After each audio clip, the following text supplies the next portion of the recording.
Ah, oui. Super! Hey, salut la gang de Rhino ce midi. J'espère que tout le monde est on fire. Puis que vous avez votre marteau, votre tournevis parce qu'on apprend à bâtir des niches. Non, pas ce genre de niche-là. On va travailler sur notre clientèle cible, en fait.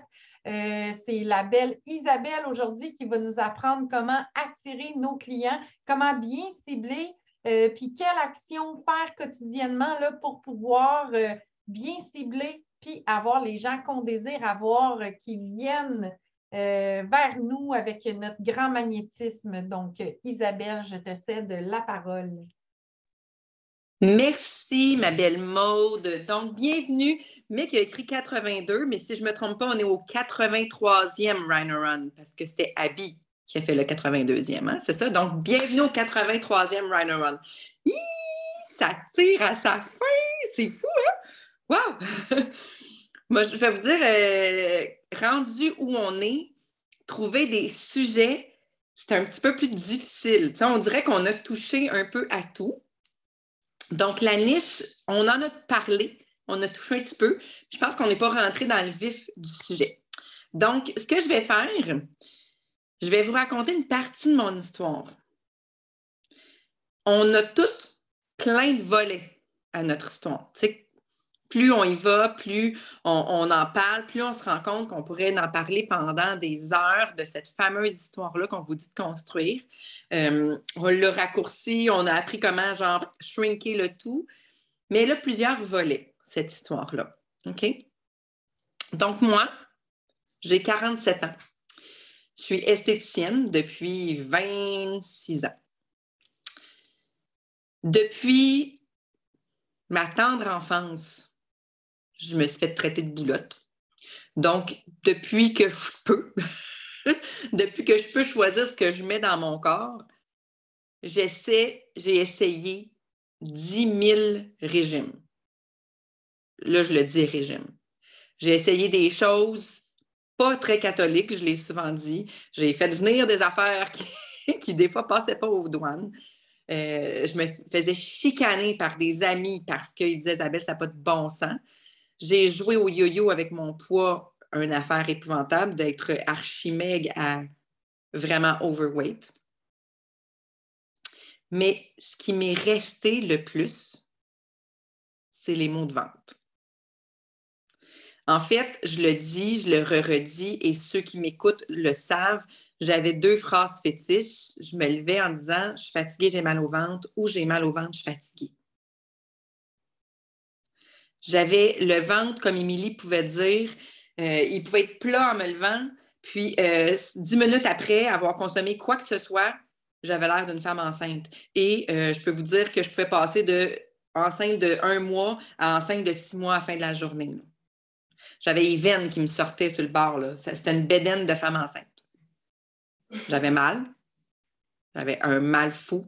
J'avais commencé à porter, moi qui adorais les jeans, ça ne fitait plus les jeans, là, même les plus extensibles. À la fin de la journée, j'avais les bourrelets, je ne filais pas bien. Je travaille debout toute la journée. Mes clientes m'ont entendu toute ma vie, depuis mes 26 ans de carrière, ben non, moins que ça maintenant, là, me plaindre d'avoir mal au ventre. J'ai essayé autant comme autant avec mon médecin de faire des essais-erreurs, voir qu'est-ce qui ne fonctionnait pas.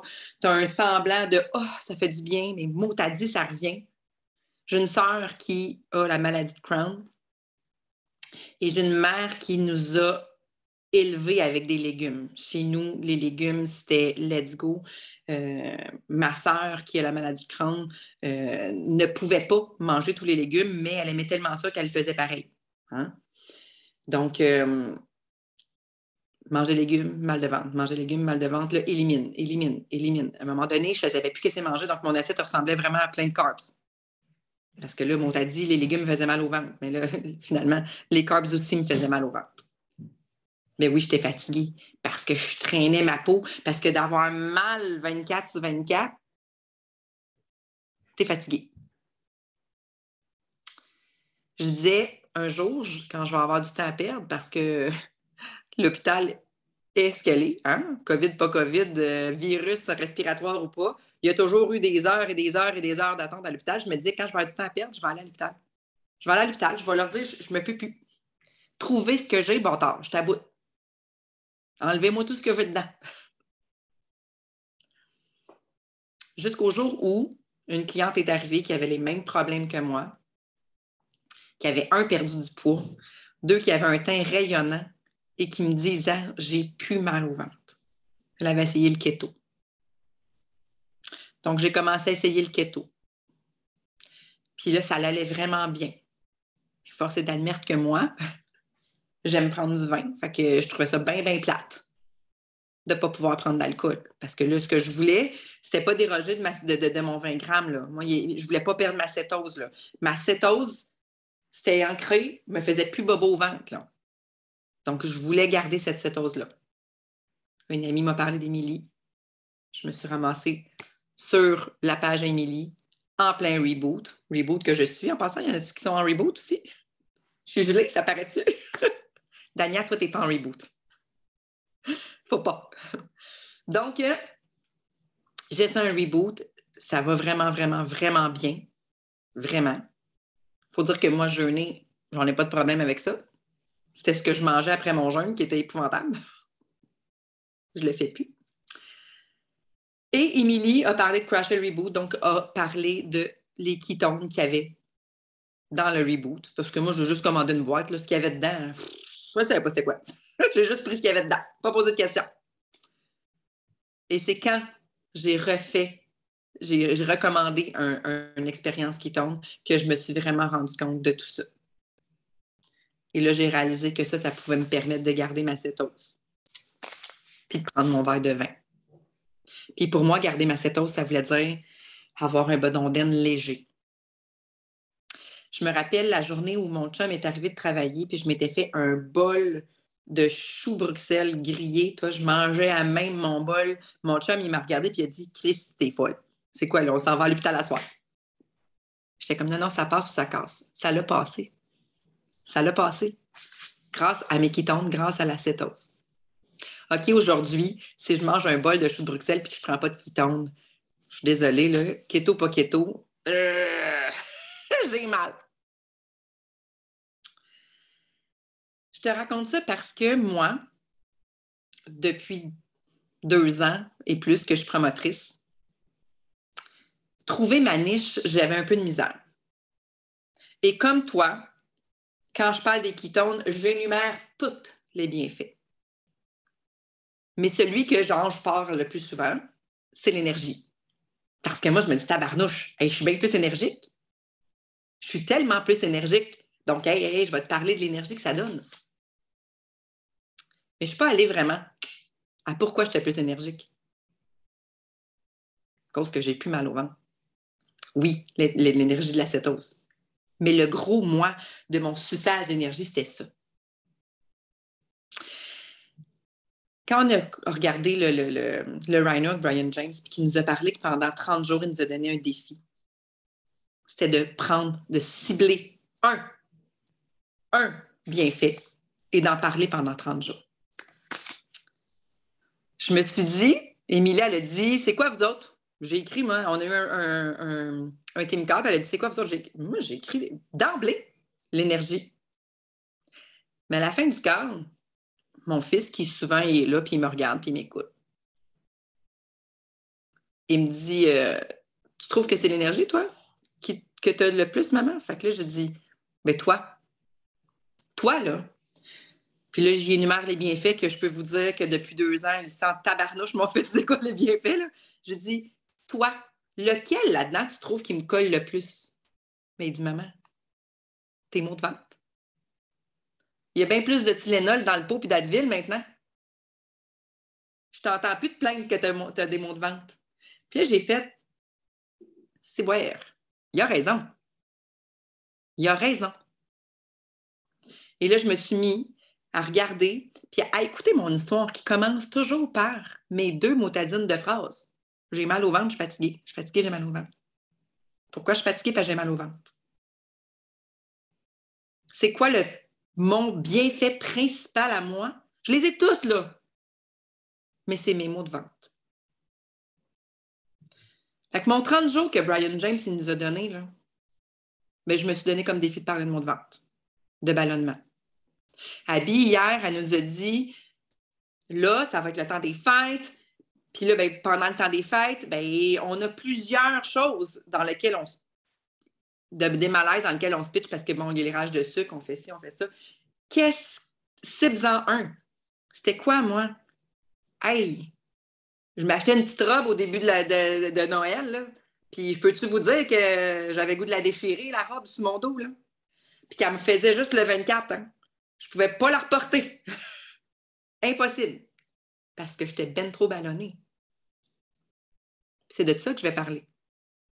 C'est sûr qu'en background, je vais parler du reste. Mais ma niche à moi, c'est quoi réellement? C'est les femmes qui, comme moi, sont pris avec ces mots-tadines de ballonnement-là, ce malaise-là. Puis oui, la fatigue qui vient avec, mais principalement les mots de vente. Moi, ce que je te dis, là, c'est qu'il faut faire le 30 jours que Brian James nous a dit. Il faut faire ce que Abby nous a dit. Mais d'abord et avant tout, là, ça va être mon call to action. Demandez aux gens qui vous entourent, qui vous connaissent, qui vous côtoient depuis longtemps. Pour eux, là, dans les bienfaits, là, lequel te colle le plus à la peau, à toi? Je le sais qu'on a tous envie de parler d'énergie, là. Mais ça ne veut pas dire que c'est ça qui te colle le plus à toi. Si tu es là en train de parler à tout bout de champ, que ça donne de l'énergie, mais que tu es une personne hyper calme, hyper zen, ça ne fit pas dans l'écran, là. Ils vont dire, voyons, ça ne marche pas.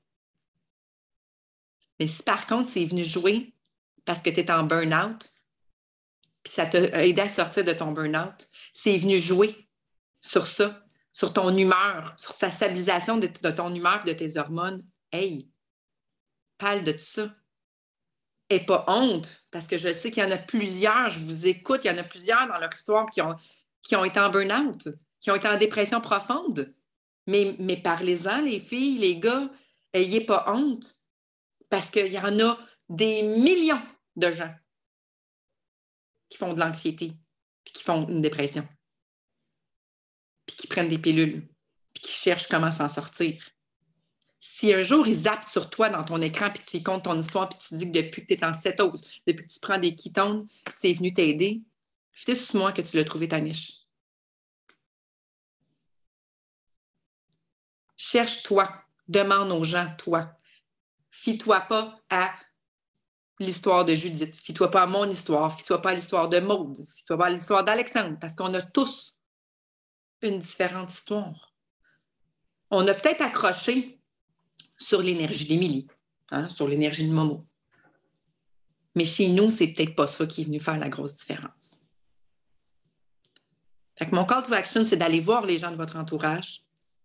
Puis là, à partir de ce que vous allez ramasser comme action, comme information, là, bâtis-toi une nouvelle histoire avec cette facette-là. Concentre-toi sur cette facette-là, parce que ton histoire, elle en a plein des facettes, comme je disais, elle en a plein des volets, là. Mais là, pendant minimum 1 mois, comme Brian James nous a dit de faire, concentre-toi là-dessus. Fais des posts, fais des lives, fais des stories, mais parle que de ça. Trouve des façons d'amener ce sujet-là.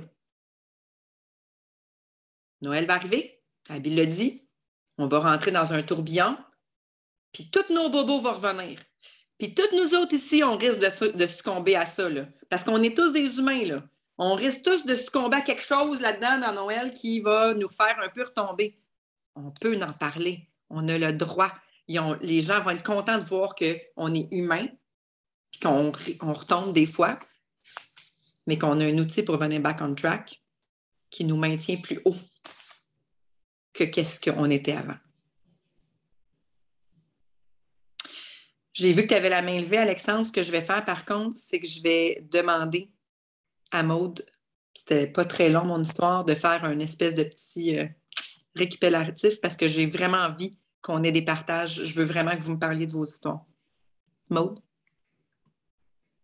Merci beaucoup, Isabelle. En fait, c'est que tu nous ramènes un peu en arrière, tu sais, puis je pense que l'énergie, c'est ce qu'on a tous eu, tu sais, d'emblée voulu mettre de l'avant parce que c'est ce qui nous frappe le plus aussi. C'est ce qui a changé la majorité de la vie des gens qui sont ici présents. Puis, tu sais, fais un retour en arrière. Retourne en arrière pour voir c'était quoi déjà mon inconfort le plus intense. Puis, c'est étant donné qu'il a disparu, on les oublie. Tu sais, moi, je t'écoute parler, puis mes brûlements d'estomac, mes maux de ventre, c'est vrai que je ne pense pas toujours à en parler parce qu'ils ne sont plus là, fait que je les ai oubliés. Mais quand je me remémore à quel point j'avais mal à l'estomac, que je pouvais me tordre de douleur pendant 2 jours, ben oui, je ne suis pas la seule qui vit ça. Je ne suis pas la seule qui avait enlevé le piquant de sa vie parce que, justement, ben, je n'étais plus capable d'en manger. Mais en fait, ce n'est pas le piquant le problème, c'était autre chose. Fait que de faire ce petit retour-là en arrière nous aide justement à aller mieux cibler notre niche parce que l'énergie, souvent, tu sais, ça cible pas mal tout le monde, mais allons de façon plus pointue chercher des gens qui ont ces malaises-là, qui ont ces inconforts-là, puis d'aller faire du one-on-one, puis de poser la question, toi, là, c'est quoi qui fait là, que ta vie aujourd'hui là, est plate, puis que tu as de la misère à passer? Parce que le manque d'énergie, souvent, il provient c'est la cause, dans le fond, de l'effet. Ou l'effet de la cause. Oui, l'effet de la cause. Excusez-moi. C'est l'effet de la cause. Tu sais, dans le fond, tu dors moins bien, mais c'est sûr que tu manques d'énergie. Tu as mal au ventre, tu manques d'énergie. Donc, c'est de nous ramener dans nos bottines avant de consommer des ketones et de ne pas nécessairement mettre de l'avant celui qu'on préfère puis celui qui fait en sorte que dans notre day-to-day, c'est changé puis ça a été amélioré. L'énergie a amélioré la vie de tout le monde, mais au-delà de ça, il y a autre chose que ça. C'est ça, je pense. Non, c'était très clair. C'était, tu sais, dans le fond, notre niche, c'est simplement nous avant. C'est juste ça. Tu sais, ça peut paraître compliqué des fois, tu sais, puis des fois, on s'abonne à d'autres personnes que notre communauté pour essayer d'aller décortiquer ces choses-là, mais restons dans la simplicité. Brian James le dit, Abigail le dit, la simplicité va faire en sorte que les gens vont venir plus vers nous. Fait que moi, c'est ce que je retiens de ton beau rhino aujourd'hui, Isabelle. Merci. Merci, Maude. Oui, effectivement, la simplicité. Puis ça va aussi t'empêcher d'avoir un peu le sentiment d'imposteur. Parce que en ciblant ça, quand les gens vont venir se coller à toi, ça va être des gens qui majoritairement, tu sais, ça va être ta niche. Tu vas pouvoir être ferré pour leur en parler parce que c'est ton expérience, c'est ton histoire. Fait que tu vas être ferré pour en parler. Puis si c'est autre chose, bien quand même, on a vécu toutes les autres. Mais ça va t'empêcher de te sentir mal. J'ai comme une promotrice qui me disait ça, ouais, mais là, je me sens mal quand une telle personne me parle d'anxiété alors qu'elle me dit mot pour mot que si elle a commencé ça, puis qu'est-ce qui l'avait sauvé d'un burn-out, c'était ça. Mais pourquoi tu as peur? Toi, tu ne devrais pas avoir peur, ouvre-toi. Là. Ça, là, c'est ton champ d'expertise. Là. Fait que ça va t'empêcher de te sentir imposteur ou de ne pas être l'expert. Là, j'avais vu qu'Alexandre avait levé la main en premier. Il n'est plus dans mon écran, là, mais Alexandre, es-tu toujours là? Il y a peut-être juste l'enregistrement arrêté avant de passer aux questions, à moins que Ah oui, c'est vrai. Je veux juste